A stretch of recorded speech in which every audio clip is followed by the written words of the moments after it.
have the services of Phil Rice, Erie, UP Visayas, UP Los Baños. These are world-class and recognized centers of excellence that we can also continue to tap. Thank you very much, Mr. Secretary.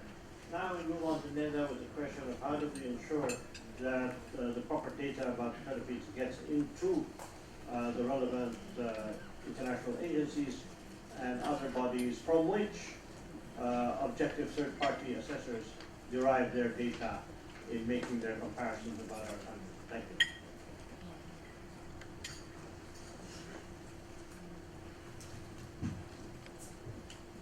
Good morning. Thank you, Ambassador. Regarding data, we acknowledge that data is very important in the area of innovation. Why it's important? Because first, in the area of planning, data is very important because there you can identify your prediction of potential problems, better assessment of government intervention. In the area of investment programming, it's very important because you can identify all the programs and projects that are necessary to push innovation. And then in the area of monitoring and evaluation, because for you to have a good assessment and evaluation and how it will fit in within the context of development planning. Now, regarding data, we had a scoping study last year with regards to innovation. And we found out that there are more than 200 indicators that are in the system,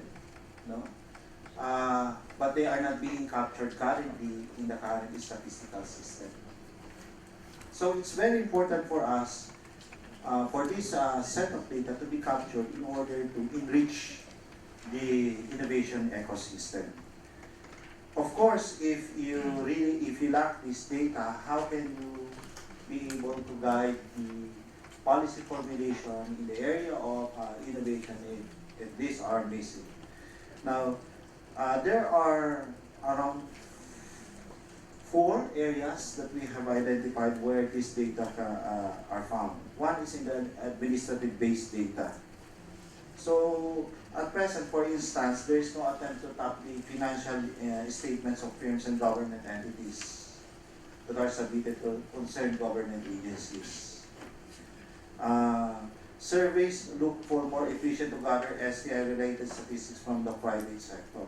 However, for the public sector, it's really within only the domain of DBM and COA. So I think there is a big area of capturing this set of data in the administrative-based. Then on the existing surveys. Okay?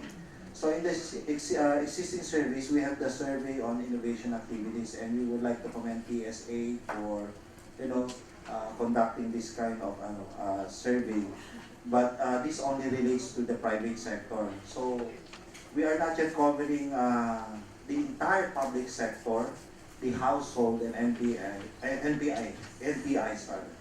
Now, if you look into the STI statistical framework, and if you look into the factors, you can actually put into 5 areas these factors: the innovation system itself, of course the S&D, you cannot separate it from the innovation, and then you have the private sector, then you have the government, the household, and then the environment of innovation.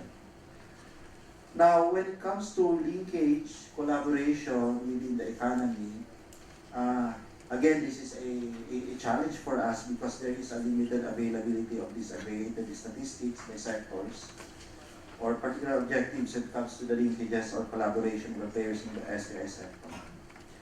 And then the fourth one is the data coming from the rest of the world, say for instance in the FDI compilation, such as the expenditures on specialized training on human resources and capital goods brought into the country that are related to innovation. So the recommendations of this study and all the suggested data to be captured in the system are now on its way to the IAC, Interagency Committee on Statistics. And then after this finally deliberated there, it will be submitted into the Philippine Statistics Authority Board for it to be institutionalized. The important thing with data is it should be institutionalized for it to be sustained in terms of capturing the data that are to be found within innovation. Now, may I add also when it comes to advocacy. So I have discussed about data. Now, let me go a bit to advocacy.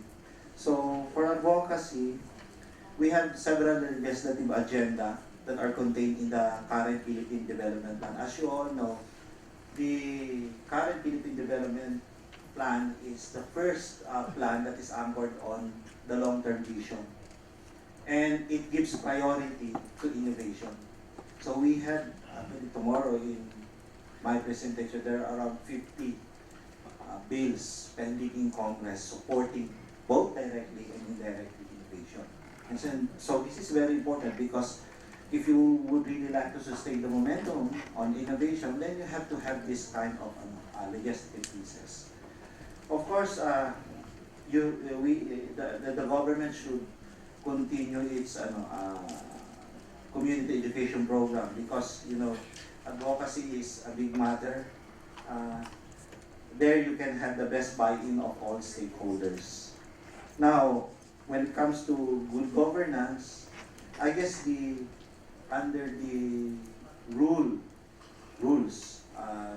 for the Innovation Act, it is clearly stated there that there will be reforms into the support system. And when I refer to the support system of innovation, I'm referring to the administrative side, procurement, budgeting, so human resource. We all know, especially those working in the science areas, that really support system is a big hindrance. But they could be of good help if we are able to reform the system. So how are we going to do that? Of course, when the National Innovation Council convenes, it will be one of its priority areas. There will be a sub-working group of various government agencies.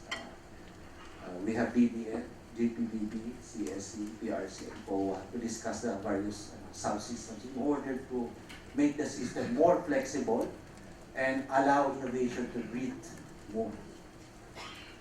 And then in terms of expenditures, of course, we all know in the law it says 1 billion. But right now we are given only 300 million for this year. Hopefully by next year we'll be able to ramp up that funding that will to support the innovation. Then we have also the credit quota, credit financing, which was mentioned a while ago. So in this credit quota, we have around 4% that is allocated of total loanable funds for innovation development. And then the returns, of course, when we're talking of returns, we should bank on what we have right now and expand our linkages. So we emphasize innovation alliances, and of course, it was mentioned a while ago, the things to be done with regards to diaspora. So, as you know, I can summarize this into the word dagger: data, advocacy, good governance, and then expenditure.